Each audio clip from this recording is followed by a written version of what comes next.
षष्ठी शला का पुरुष भाग 17। फिर इंद्र करबद्ध होकर प्रभु की स्तुति करने लगे। हे प्रभु, हम लोग आपके यथार्थ गुणों का वर्णन करने में असमर्थ हैं, फिर भी आपकी स्तुति करते हैं, कारण आपके प्रभाव से हमारी वृत्ति का विकास होता है। हे स्वामी, त्रस्त और स्थावर जीवों की हिंसा का परित्याग करने के कारण अभय दान रूपी दानशिला से आपको हम नमस्कार करते हैं। मिथ्या का परित्याग करने के कारण निर्मल और हितकारी सत्य और प्रिय वचन रूप सुधापूर्ण समुद्र से आपको हम नमस्कार करते हैं। अदत्ता दान त्याग रूपी मार्ग बंद हो गया था। इस पथ में प्रथम पदक्षेप कर उस पथ को पुनः प्रवर्तित करने के कारण हे प्रभु, हम आपको नमस्कार करते हैं। कामदेव रूपी अंधकार को नष्ट करने वाले अखंडित ब्रह्मचर्य रूपी महान तेज पुंज सूर्य से आपको हम नमस्कार करते हैं। तृणावत धरती और संपद आदि सर्व प्रकार के परिग्रहों का एक साथ परित्याग करने वाले निर्लोभ आत्मसंपन्न हे प्रभु, आपको हम नमस्कार करते हैं। पंच महाव्रत रूप भार वहनकारी ऋषभ तुल्य और संसार समुद्र को अतिक्रम करने में कच्छप समान आपको हम नमस्कार करते हैं। पांच महाव्रतों की सहोदरा भागिनी की भांति पांच समितियों को धारणकारी हे प्रभु, हम आपको नमस्कार करते हैं। आत्मभाव में लीन बाह्य प्रवृत्ति का विरोध करने वाले और समस्त प्रवृत्तियों से पृथक शरीर संपन्न तीन गुप्तियों को धारण करने वाले प्रभु, हम आपको नमस्कार करते हैं। इस प्रकार स्तुति कर जन्माभिषेक के समय जिस प्रकार देवगण नंदीश्वर द्वीप गए थे, उसी प्रकार नंदीश्वर द्वीप जाकर सब अपने अपने स्थान को लौट गए। देवताओं की तरह भरत, बाहुबली आदि भी प्रभु को नमस्कार कर दुखी मन से अपने अपने स्थान लौट गए। अपने साथ दीक्षा लेने वाले कच्छ, महाकच्छ आदि मुनियों सहित प्रभु मौन धारण कर विचरण करने लगे। पारने के दिन प्रभु आहार भिक्षा के लिए निकले, किंतु कहीं आहार प्राप्त नहीं हुआ, कारण उस समय लोग भिक्षा दान क्या है जानते ही नहीं थे। फिर वे एकांत सरल थे। भिक्षा के लिए आगत प्रभु को पूर्व की ही भांति राजा मानकर कोई सूर्य के उच्च सवा अश्व से भी वेगगामी अश्व उपहार में देने लगे, कोई शौर्य में दिग्गजों को भी परास्त करने वाला हाथी देने लगे, कोई रूप लावण्य में अप्सरा को भी लज्जित करने वाली कन्या देने लगा, तो कोई विद्युत प्रभ अलंकार आदि उनके सम्मुख रखने लगे। किसी ने संध्याकालीन आकाश में विस्तृत विभिन्न रंगों वाले रंगीन वस्त्र देना चाहा, तो कोई मंदार माला को भी तिरस्कार करने वाली पुष्पमाला अर्पण करने लगा, कोई सुमेरु पर्वत के शिखर की भांति सुवर्ण दान करने लगा, तो कोई रोहिणाचल की चूड़ा की तरह रत्न राशि प्रभु के सम्मुख रखने लगा, किंतु प्रभु में उनमें से एक भी वस्तु ग्रहण नहीं की। भिक्षा नहीं मिलने पर भी प्रभु प्रदीन मन से जंगम तीर्थ की भांति प्रवचन कर पृथ्वी को पवित्र करने लगे। उन्होंने क्षुधा, पिपासा, परिश को इस प्रकार सहन कर लिया जैसे उनका शरीर सप्त धातु द्वारा निर्मित नहीं था। जहाज इस प्रकार प्रवन का अनुसरण करता है, उसी प्रकार स्वयं दीक्षित राजागण भी प्रभु के साथ विहार करने लगे। कुछ समय पश्चात क्षुधा पिपासा से पीड़ित और तत्वज्ञान रहित वे तपस्वी राजागण अपनी बुद्धि के अनुसार विचार करने लगे। प्रभु मीठे फल को भी किंपाक फल की तरह नहीं खाते, स्वादिष्ट मीठा जल भी तिक्त जल की भांति नहीं पीते, शरीर के मन हटाने के लिए स्नान विलेपन आदि भी नहीं करते, वस्त्रालंकार और पुष्प को भोज समझकर धारण नहीं करते, किंतु पवन वाहित रजकणों को ये पर्वत की भांति धारण कर लेते हैं और ललाट तप्तकारी ताप को भी मस्तक पर ग्रहण करते हैं। कभी भी सोते नहीं हैं, फिर भी क्लांत नहीं होते। श्रेष्ठ हस्ती की भांति शीत ग्रीष्म को कुछ समझते ही नहीं है। क्षुधा पिपासा जैसे अपरिचित है, वैर प्रतिरोधकारी क्षत्रियों की भांति ये रात्रि में भी नींद नहीं लेते। हम तो इनके अनुचर बने, किंतु हम मानो अपराधी हो इस प्रकार से हमें एक दृष्टि से देखकर भी प्रसन्न करने का प्रयास नहीं करते।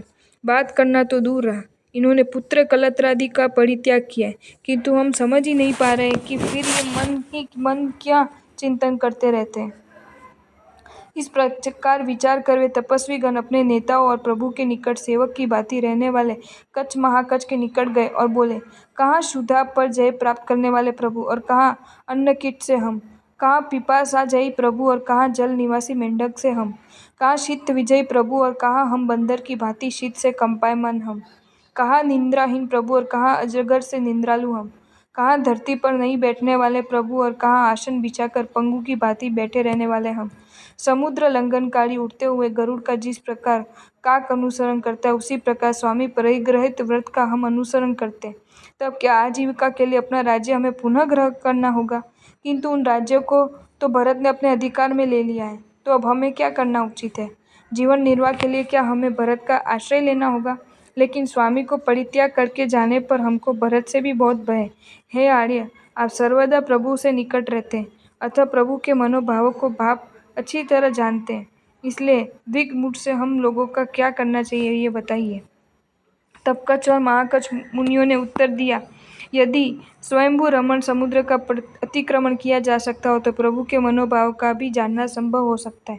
पहले हम प्रभु की आज्ञानुरूप चलते थे, किंतु अब प्रभु ने मौन धारण कर लिया, अतः उनके मनोभावों को जिस प्रकार आप भी नहीं जान पाए, हम भी नहीं समझ पा रहे। हम सबकी दशा एक सी है, एक तदर्थ आप जैसा कहेंगे वैसा हम करेंगे। फिर उन लोगों ने परस्पर विचार कर गंगा तटवर्ती प्रणय में प्रवेश कर कंदमूल फलादि का आहार करना प्रारंभ कर दिया। उस समय से कंदमूल फलादि का आहार करने वाले वनवासी जटाधारी तपस्वीगण पृथ्वी पर विचरण करने लगे। कच्छ और महाकच्छ के नमी और विनमी नाम के दो विनयी पुत्र थे। वे प्रभु की आज्ञा से प्रभु की दीक्षा के पूर्व किसी दूर देश में चले गए थे। वहां से लौटने पर उन्होंने अपने पिता को वन में देखा। उन्होंने देखकर वे सोचने लगे, वृषभनाथ से नाथ के होते हुए भी उनको ऐसी दशा क्यों हो गई? कहाँ उनके पहनने के वे महीने वस्त्र और कहाँ भीलों के योग्य वे वल्कल, कहाँ देह से लगाने जाने वाले वे विलेपन और कहाँ पशुओं के तन पर लगने लायक ये धरती की धूल, कहाँ कुसुम दाम से सुशोभित केश और कहाँ वटवृक्ष की जटा सी इनकी जटाएं, कहाँ हस्ती से वाहन, कहाँ पदचारियों की भांति पैदल चलना। ऐसा विचार कर वे अपने पिता के पास गए और प्रणाम कर समस्त शंकाओं का उत्तर चाहा। तब कच्छ महाकच्छ ने प्रत्युत्तर देते हुए कहा, भगवान ऋषभ ने राज्य परित्याग कर एवं पृथ्वी भरत आदि पुत्रों से मध्य विभाजित कर प्रव्रज्या ग्रहण कर लिए। हस्ती जिस प्रकार इक्षु का चरवण करता है, उसी प्रकार हम भी साहस कर प्रव्रजित हुए, किंतु क्षुधा पिपासा और शीत ग्रीष्म के ताप से तापित होकर गंधर्व और खच्चर जिस प्रकार भोग का परित्याग कर देते, उसी प्रकार हमने भी परित्याग कर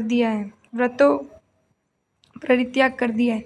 यद्यपि हम प्रभु से आचरण करने में समर्थ नहीं है, फिर भी संसार आश्रम में लौटना नहीं चाहते, इसलिए इस तपोवन में रहते हैं। ये सुनकर वे सोचने लगे, हम भी प्रभु के निकट जाकर अपने भाग के लिए प्रार्थना करें। वे गए और प्रभु के चरणों में प्रणाम किया। प्रभु उस समय मौनावलंबन लिए ध्यानावस्थित थे। नमी विनमी ये नहीं जानते थे कि प्रभु इस समय निसंग है, उन्होंने सब कुछ परित्याग कर दिया। अतः वे बोले, हम लोगों को तो आपने दूर देश भेज दिया और समस्त पृथ्वी भरत आदि को बांट दी, हमको तो आपने गाय के खुर जितनी धरती भी नहीं दी, इसलिए हे विश्वनाथ, अब दया कर हमें भूमि दीजिए। भगवान के प्रत्युत्तर न देने पर वह पुनः बोले, आप देवों के भी देव हैं, हमारा आपने ऐसा कौन सा अपराध देखा कि भूमि देना तो दूर, मुख से बोलते तक नहीं। दोनों के इस प्रकार कहने पर भी भगवान ने कोई जवाब नहीं दिया, कारण माया मोह परित्यागकारी किसी विषय के संबंध में विचार नहीं करते। यद्यपि प्रभु कुछ नहीं बोले, फिर भी हमारे यही सब कुछ है, ये सोचकर वे उनकी सेवा करने लगे। प्रभु की निकटस्थ भूमि धूल रहित रहे, इसलिए वे सरोवर के कमल पत्र में जल जाकर उनके आसपास की भूमि का सिंचन करने लगे। वे धर्म चक्रवर्ती भगवान के सम्मुख नित्य ऐसे फूल लाकर रखने लगे जिन पर सुगंध के मतवाले भ्रमर गूंजते रहते थे। जिस प्रकार सूर्य और चंद्र रात दिन मेरु पर्वत की सेवा करते हैं, उसी प्रकार हाथ में तलवार लेकर वे उनकी सेवा में खड़े रहते और सुबह सांझ दोपहर में करबद्ध होकर प्रणाम करते हुए प्रार्थना करते, हे प्रभु, हमें राज्य दो, आप ही हमारे एकमात्र स्वामी हो। एक दिन नाग कुमार देवों के अधिपति श्रद्धाशील धर्मेंद्र प्रभु के चरणों की वंदना करने आए। वे बालकों से सरल दोनों राजपुत्र को प्रभु से राज्य लक्ष्मी के लिए प्रार्थना और उनकी सेवा करते हुए देखकर आश्चर्यचकित हो गए। धर्मेंद्र ने अमृत से मधुर शब्दों में उनसे पूछा, तुम लोग कौन हो? भगवान ने तुम क्या प्रार्थना करते हो? जब तक 1 वर्ष तक प्रभु ने सबको मनोवांछित दिया, तब तुम कहाँ थे? इस समय में ममता रहित परिग्रह रहित है, ये तो अपने शरीर तक की ममता से रहित और राग द्वेष से मुक्त हो गए हैं। धर्मेंद्र को प्रभु की सेवा करने वाला जानकर नमी विनमी ने सादर उन्हें कहा, ये हमारे स्वामी हैं, हम इनके सेवक हैं। इन्होंने हमें दूर देश भेजकर समस्त राज्य भरत आदि पुत्रों में वितरित कर दिया। यद्यपि इन्होंने सब कुछ दे दिया, फिर भी ये हमें राज्य देंगे, ऐसा हमारा विश्वास है। सेवक का तो केवल सेवक करना उचित है, प्रभु के पास कुछ है या नहीं, ये चिंतन उसके लिए प्रयोजनीय नहीं है। धर्मेंद्र बोले, तुम लोग भरत के पास जाकर प्रार्थना करो, प्रभु के पुत्र होने के कारण वे प्रभु के जैसे ही हैं। आपको ये वीडियो अच्छा लगा हो तो इसे लाइक करें और शेयर करें, और ऐसे ही नए नए वीडियोज़ देखने के लिए सब्सक्राइब करें हमारी channel Jain facts and stories को।